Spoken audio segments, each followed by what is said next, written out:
Halo teman-teman, selamat datang kembali di channel Yulian The Movie. Pada kesempatan yang langka ini, saya akan kembali melanjutkan sequel dari film The Monkey King sebelumnya, yaitu ketika Wukong berada di negeri wanita. Adapun rintangan yang dihadapi Wukong dan kawan-kawan pada film ini, yaitu mereka akan tiba di sebuah gunung berapi yang sangat panas. Di sini Sun Wukong juga akan bertemu dengan seorang penyihir yang diperankan oleh aktris cantik bernama Miluo. Dan yang lebih spesial lagi, film kali ini dibintangi oleh aktor senior Benny Chen yang kembali dipercaya untuk memerankan tokoh sang kera sakti. Baiklah, tanpa berlama-lama lagi, mari kita langsung saja ke ceritanya.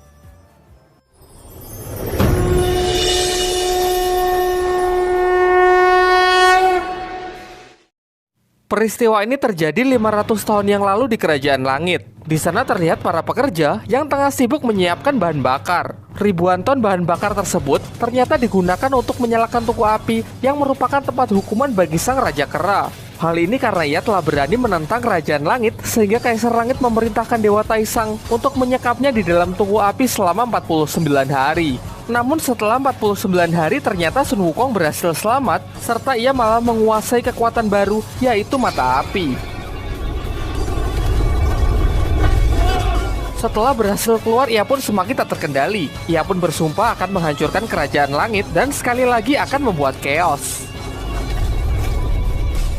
Tungku api yang sebelumnya mengurungnya terlempar ke bumi yang kemudian terjatuh di sebuah pemukiman. Dan film Monkey King The Volcano pun dimulai. Kembali ke masa sekarang, terlihat rombongan biksu yang tengah melakukan perjalanan ke barat. Mereka adalah Tong Sancong, Chu Patkai, Wu Qing, dan Sun Wukong. Secara langsung mereka telah diperintahkan oleh Sang Buddha untuk melakukan perjalanan spiritual mengambil kitab suci demi menyelamatkan umat manusia. Tentu perjalanan tersebut sama sekali tidak mudah. Seperti pada rintangan kali ini, mereka akan tiba di sebuah tempat yang sangat panas, yaitu suatu wilayah yang dipenuhi oleh gunung berapi. Bahkan Wukong dengan mata apinya sama sekali tidak punya kesempatan untuk melihat sumber di dalamnya. Namun bagaimanapun juga, perjalanan harus tetap dilanjutkan. Singkat cerita, tibalah mereka di sebuah desa. Pada awalnya, para warga mengira kalau mereka ini adalah siluman. Sampai pada akhirnya Biksu Tong menjelaskan bahwa mereka ini adalah biksu yang tengah melakukan perjalanan ke barat. Di tengah percakapan mereka, tiba-tiba muncul seorang gadis yang datang dengan tendangannya. Gadis ini bernama Liu Er, yang juga merupakan warga dari desa tersebut. Ia menyatakan ketidaksukaannya dan malah mencurigai kalau mereka ini hanyalah sekelompok penipu. Terutama Sun Wukong yang lebih mirip siluman alih-alih seorang biksu. Di tengah pertikaian mereka, tiba-tiba udara bertiup kencang, diikuti oleh munculnya hawa siluman. Dan benar saja, tibalah sebuah badai pasir yang memporak-porandakan desa tersebut. Tentu Wukong pun langsung bertindak dan menggunakan mata apinya untuk melihat dalang di balik kekacauan ini. Setelah melihat aksi Wukong, Liu Er pun baru menyadari bahwa pria ini adalah sang Raja Kera yang selama ini ia cari.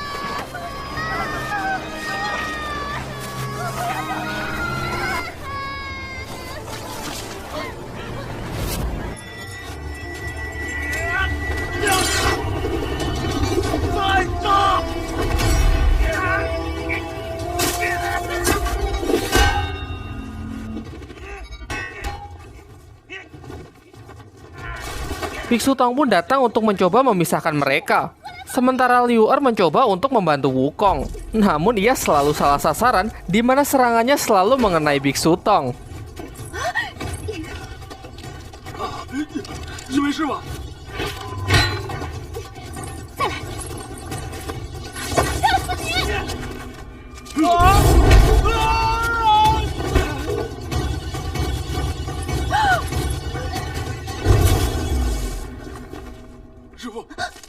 Meskipun siluman berhasil lolos, namun warga desa sangat berterima kasih karena Sun Wukong telah mengusirnya. Malam harinya, warga pun menjelaskan bahwa akhir-akhir ini desa mereka memang sering sekali diserang siluman. Ditambah lagi karena gunung berapi yang mengelilingi tempat ini membuat mereka kesulitan untuk mengakses dunia luar. Akibatnya mereka sama sekali tidak bisa meminta bantuan kepada siapapun serta menambah persediaan makanan yang memang semakin menipis. Sementara itu, Sun Wukong yang sedang sendirian didatangi oleh Liu Er. Berniat meminta maaf atas sikap kasarnya tadi siang, meskipun kelihatannya Sun Wukong sama sekali tidak peduli. Lalu ia pun mulai mencerca Wukong dengan berbagai macam pertanyaan, seperti bagaimanakah perjalanan ke barat. Dan entah mengapa, Wukong sangat marah ketika Liu Er menyinggung mengenai gunung Wakwo. Seolah-olah Wukong memiliki masa lalu yang sangat kelam dengan rumah lamanya tersebut. Patkai yang berusaha menghentikan Liu Er, tangannya malah terbakar ketika ia menyentuh bahu Liu Er. Di sini Liu Er menunjukkan kekuatannya, di mana ia mampu melihat masa lalu dari seseorang. Sontak Wukong pun langsung bereaksi dan mengatakan kalau itu pasti adalah sihir siluman. Namun Liu Er menyangkalnya dengan mengatakan kalau itu adalah kekuatan peri. Tak ingin berdebat lebih lama lagi, Sun Wukong pun berniat menghajarnya menggunakan toya sakti. Namun warga desa melindunginya dan berkata bahwa Liu Er bukanlah orang yang jahat. Selama ini, ia selalu membantu warga untuk mengusir siluman. Meskipun asal-usulnya kurang jelas, karena ia memanglah bukan warga asli dari desa ini. Kemudian ia pun kembali menunjukkan sikap baiknya dengan memberikan obat kepada Chu Patkai. Singkat cerita, warga desa pun meminta bantuan kepada Wukong untuk menghentikan gunung berapi. Namun Wukong menyatakan keraguannya, mengingat air biasa saja tidak akan cukup untuk memadamkan gunung berapi itu. Kemudian Liu Er mengungkapkan kalau masih ada satu cara. Menurut kabar yang beredar, satu-satunya cara untuk memadamkan gunung berapi itu adalah menggunakan benda pusaka yang bernama kipas palem.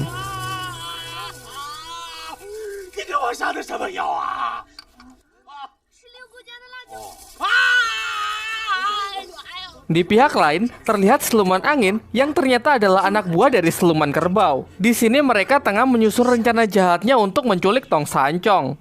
Besoknya, Wukong mengajak Patkai untuk pergi ke tempat Ratu Kipas demi untuk meminjam kipas palem. Namun di tengah perjalanan mereka melihat sebuah kedai dan memutuskan untuk beristirahat di sana. Di awal Wukong merasa kalau ada yang aneh. Ia pun menggunakan mata apinya untuk memastikan bahwa kedai ini bukanlah kedai gaib.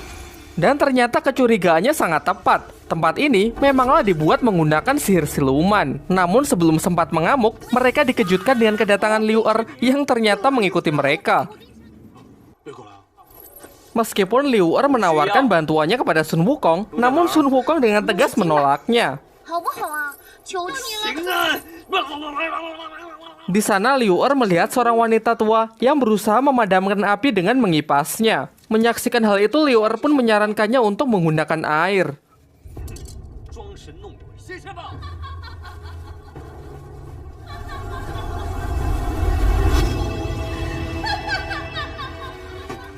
Di sini ternyata Ratu Kipas sudah mengetahui mengenai kedatangan Sun Wukong, bahkan tujuan ia datang kemari yaitu untuk mengambil kipas palem. Namun sang ratu tidak memberinya dan malah mengeluarkan kipas palem untuk menyerang Sun Wukong.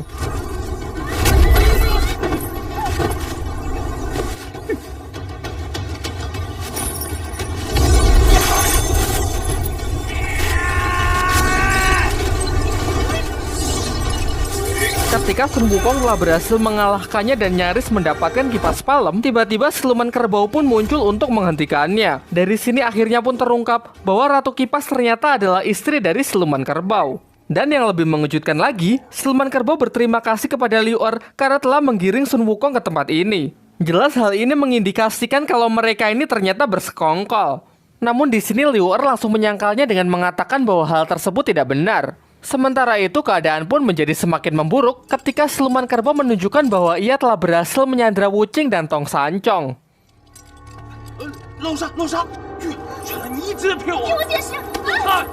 Demi untuk menyelamatkan adik dan gurunya, Sun Wukong pun akhirnya bertarung melawan siluman kerbau. Pertarungan pun berlangsung sengit hingga Wukong berhasil melempar siluman kerbau dari tempat itu.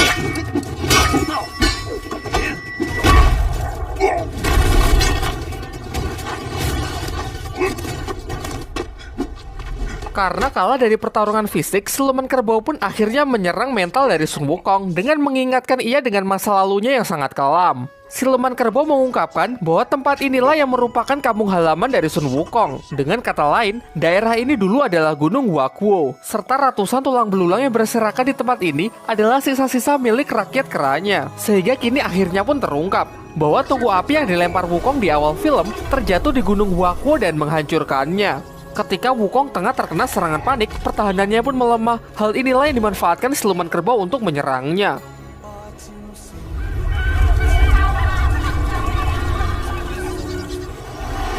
Setelah itu Wukong pun meluapkan seluruh emosinya. Ia pun mengamuk dan berhasil mengambil kipas palem.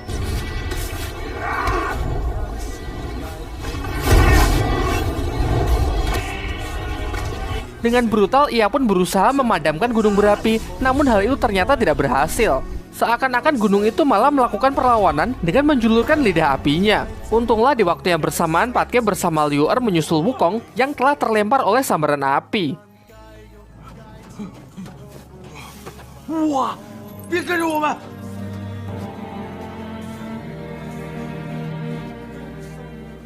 Setelah siuman, Patke pun berusaha membangkitkan semangat dari Wukong. Sayangnya hal tersebut tidak berhasil karena kali ini mental Sun Wukong benar-benar sudah terjatuh. Setelah cukup lama namun Sun Wukong sama sekali tidak bergeming, akhirnya ia pun pergi sendirian untuk menyelamatkan Wuqing dan gurunya. Sementara itu, Biksu Tong dan Wuqing masih sangat yakin kalau Wukong pasti akan datang untuk menyelamatkan mereka. Selang beberapa waktu, Patke pun kembali dan sudah bisa ditebak kalau dia yang cuma sendirian jelas bukanlah tandingan dari siluman kerbau. Sementara itu, giliran Liu Er yang datang menemui Wukong. Ia berusaha menghiburnya, namun ternyata hal itu juga sia-sia. Hingga ia menggunakan kekuatannya untuk mengajak Wukong kembali ke masa lalu. Wukong pun kembali mengingat peristiwa 500 tahun yang lalu, yaitu sesaat setelah ia mengacaukan Kahyangan. Ia juga dibawa kembali ke Gunung Huaqu, tepat sebelum hantaman tungku api yang meluluhlantahkan tempat itu.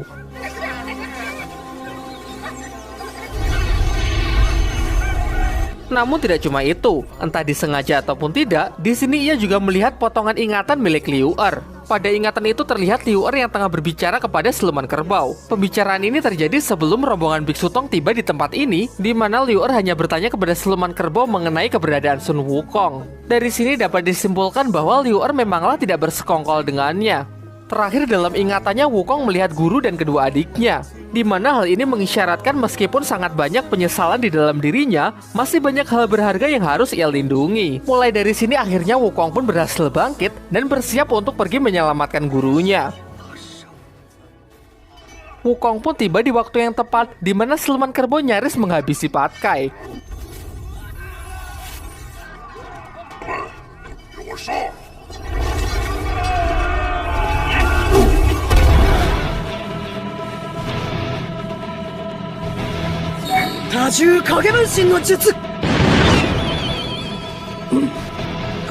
Pertarungan pun kembali tidak terelakkan. Wukong dengan jurus Kage Bunshin non jutsunya, sementara siluman kerbau melawannya menggunakan Stormbreaker.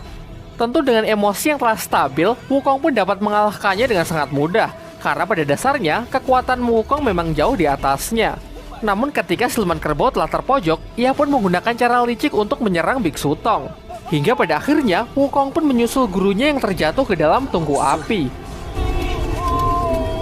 Di dalam tungku api, satu-satunya cara Wukong untuk bertahan dari kobaran api adalah menggunakan Toya Sakti. Namun ia malah menggunakannya untuk membawa Biksu Tong keluar dari tempat ini, sementara ia mengorbankan dirinya tanpa pertahanan apapun.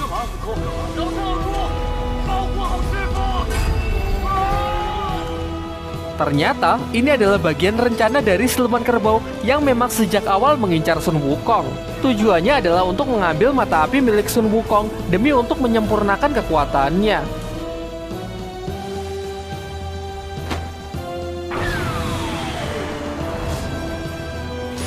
Setelah itu ia menggunakan Biksu Tong, Patke, dan Wuqing sebagai tumbal untuk gunung berapi. Sebelum pergi ia juga menyerahkan Wukong kepada Liu Er. Setelah keadaan menjadi tenang, Liu Er pun masuk ke dalam tungku api untuk mencari Wukong.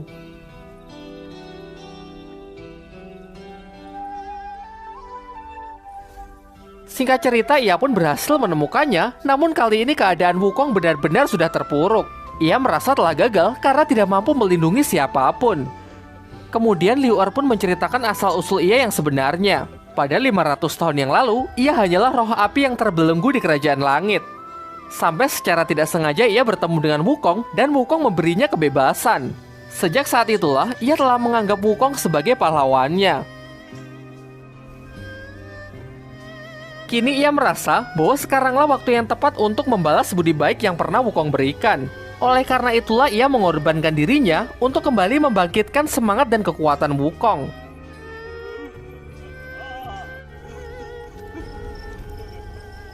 Di waktu yang bersamaan, siluman kerbau sudah bersiap untuk melemparkan Biksu Tong ke gunung api. Namun selang beberapa waktu, Wukong pun tiba di hadapan mereka dengan kekuatannya yang telah kembali.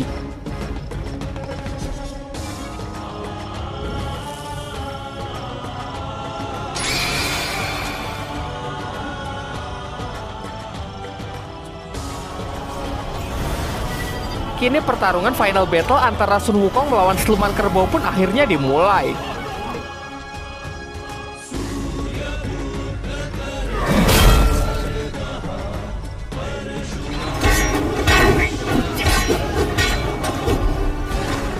Terakhir Wukong yang terlempar ke langit mengarahkan toya saktinya ke bumi yang langsung menghantam siluman kerbau masuk ke dalam tanah.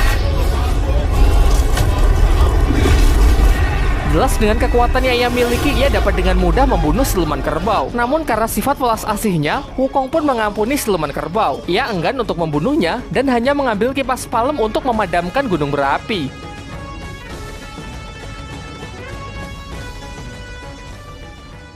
Di sana tiba-tiba ia ditemui oleh Dewi Kuan Im. Dewi welas asih tersebut memberikan wejangan-wejangannya kepada Sun Gokong dan yang lainnya. Kemudian mulailah Wukong menggunakan kipas palem untuk memadamkan gunung berapi. Berbeda dari sebelumnya, kali ini Wukong tidak berada di bawah kendali emosinya. Sehingga dengan hati yang kini telah murni, Sun Wukong pun dapat memadamkan api gunung berapi tersebut. Hal inilah yang membuat iklim berubah secara signifikan, yang membuat daerah itu kembali dituruni hujan. Kini mereka pun bisa meninggalkan tempat itu, sehingga perjalanan pun bisa kembali dilanjutkan. Dan dengan ini, film pun berakhir. Mungkin setelah menonton video ini, masih ada hal yang mengganjal di pikiran kalian, yaitu pada cerita sebelumnya, tepatnya pada saat siluman tengkorak, di situ diperlihatkan kalau Sun Wukong itu masih memiliki Gunung Huakwo. Hal tersebut diperlihatkan ketika Biksu Tong diculik oleh siluman tengkorak, dan di sana Patke mencari Sun Wukong ke Gunung Huakwo karena Sun Wukong sudah diusir. Nah, di situ kan Gunung Huakwo masih ada. Lah, kok di film ini Gunung Huakwo sudah dihancurkan? Jawabannya sudah jelas, yaitu memang film ini bukanlah kelanjutannya secara resmi. Ya, memang seperti yang sudah kalian tahu, bahwa film-film Wukong itu memang tidak pernah sampai di tujuan. Dari dulu ya memang cuma di situ-situ aja gitu. Oke, pertemuan kali ini kita akhiri. Jangan lupa subscribe dan kita ketemu lagi di video selanjutnya.